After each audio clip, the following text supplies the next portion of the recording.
Hey guys, this week's topic was requested by Martin Garcia, Spartan69, Christopher Ware, and Double Hit. We'll be going over Absalom and corruption from the Darksiders franchise. Now, when it comes to Absalom and corruption, you can't talk about one without at least referencing the other. So let's begin with Absalom. Absalom was the very first Nephilim ever created. The Nephilim are the same race to which the Four Horsemen belong. We're going to go over their story as it relates specifically to Absalom, but for more information on the race as a whole, check out our previous video on the Nephilim here. Absalom was a Nephilim, the very first of his kind.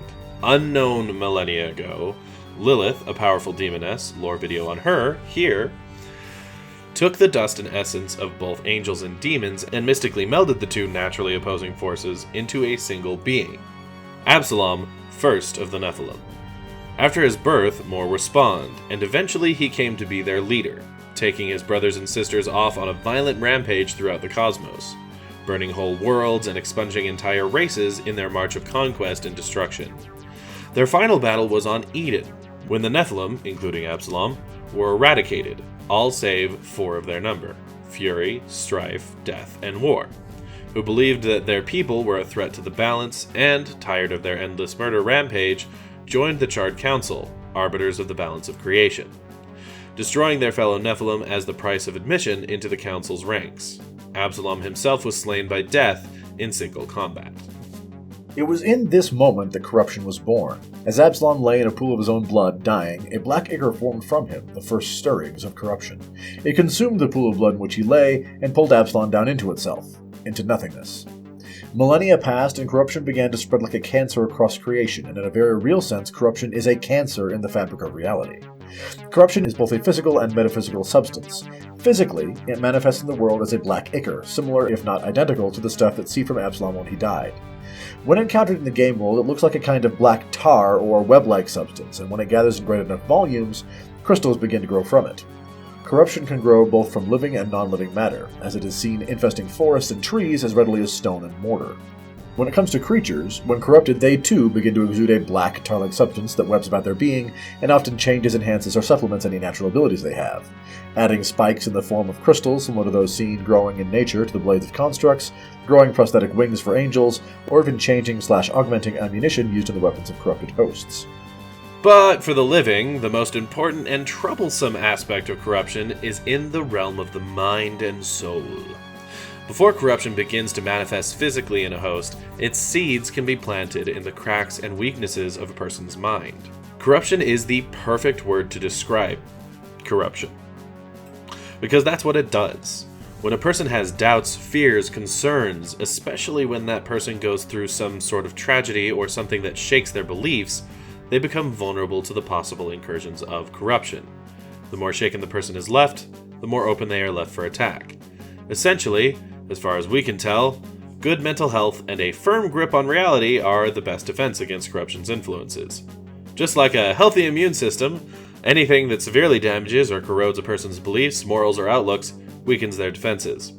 I.e., just as it's easier to catch a cold if you're still recovering from being sick with something else, if you're still mentally reeling or emotionally recovering from some tragedy or surprise event, it's easier for corruption to get its hooks into you. Insert reason that I sound like language right now. Once a being is corrupted, even if he or she doesn't begin to manifest physical symptoms immediately, they begin to act differently.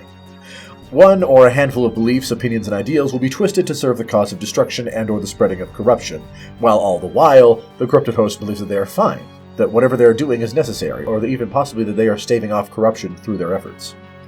Corruption in Darksiders is only shown to infect a handful of people that the audience actually gets to communicate with. The 3 most notable being the Archon from Darksiders 2, Makala, an angel from Death's Comics, and Absalom himself, more on him in a bit. But they all show similar traits once infected by corruption. In Makala's case, she seemed to have at least a passing familiarity with corruption already, and once corrupted, became obsessed with stamping out the corruption around her, seeing corruption everywhere until finally she came to believe that of all the creatures around her, even other angels, only she remained untainted, pure. This belief was twisted into serving corruption via the death of her angelic comrades and the corruption of humanity, as she flew off to Earth in the 1700s, spreading a plague through the land by giving her followers corruption-infested amulets that protected their bearers, but corrupted those around them that didn't carry a similar talisman. The Archon, once corrupted, slaughtered his brethren while similarly professing a belief that he was the only uncorrupted soul in the city, shattering his people's belief in him as a noble being, their defender, and military superior, causing many other angels to fall to corruption as well. He also became fanatically obsessed with his pre-existing duties, peering into the darkness to watch the enemy, and upholding his sworn duty to protect the Angel's Key to the Well of Souls, even if that meant butchering other angels to see it was kept safe. Having mentioned only angels being of import among the ranks of those we see corrupted in the Darksiders universe, we should note that nothing seems to be immune. Landscapes, golems, demons, everything falls to corruption. One character in Darksiders 2 even goes so far as to say that corruption is itself the enemy of balance, and that all that can be done is to slow it down and hold it off, believing that eventually everything and everyone will fall to corruption, which is exactly what Absalom wants. Absalom is both the source of corruption and its champion against creation. Much like the other examples we've noted, his beliefs have been worsened and inflamed. When he bade his people to ride to Eden in their final battle, he did so railing against the concept of balance, demanding that his people should be allowed to take what they earn by strength of arms and defying anyone who would dare stop them. He spit in the very notion of the Council's rule and the preservation of the balance of creation. Corrupted, he rails even harder against the Council, its rules, anyone that ever stood in the Nephilim's way, and even creation itself. His plan was to eventually consume and corrupt everything, until only he and corruption were left. Then, he would have his vengeance. He would prove that reality belonged to those with the strength and the will to take it.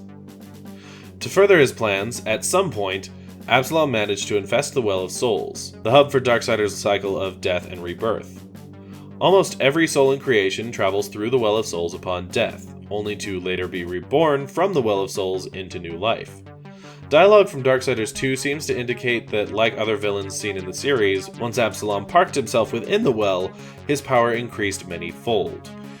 It is even inferred that his presence, the presence of corruption within the Well of Souls, was stopping life from being born anew, presumably instead feeding the growth and spread of corruption. Eventually, Death, eldest of the horsemen, last of the firstborn Nephilim, and he who originally slew Absalom, faced Absalom a second time within the Well of Souls itself. Despite being hopped up on corruption power and presumably bearing extra juice from the well itself, Death slew Absalom for a second time, despite comments from one frenemy in-game that Absalom had always been the most powerful of the Nephilim. What happened to corruption after this? Whether it continued to spread or began to wither and die on the vine without Absalom, its source is unknown. Death claims after killing Absalom to have stopped corruption, but since we as a player base have yet to see much past this point in the games, it is unknown whether or not Death was correct. Though it is worth noting that most of Darksiders 1 takes place after Darksiders 2, and corruption is never seen or heard of in that game. However, it is also worth noting that Darksiders 1 was designed first and takes place on only a single world, rather than several, so take that evidence with a grain of salt.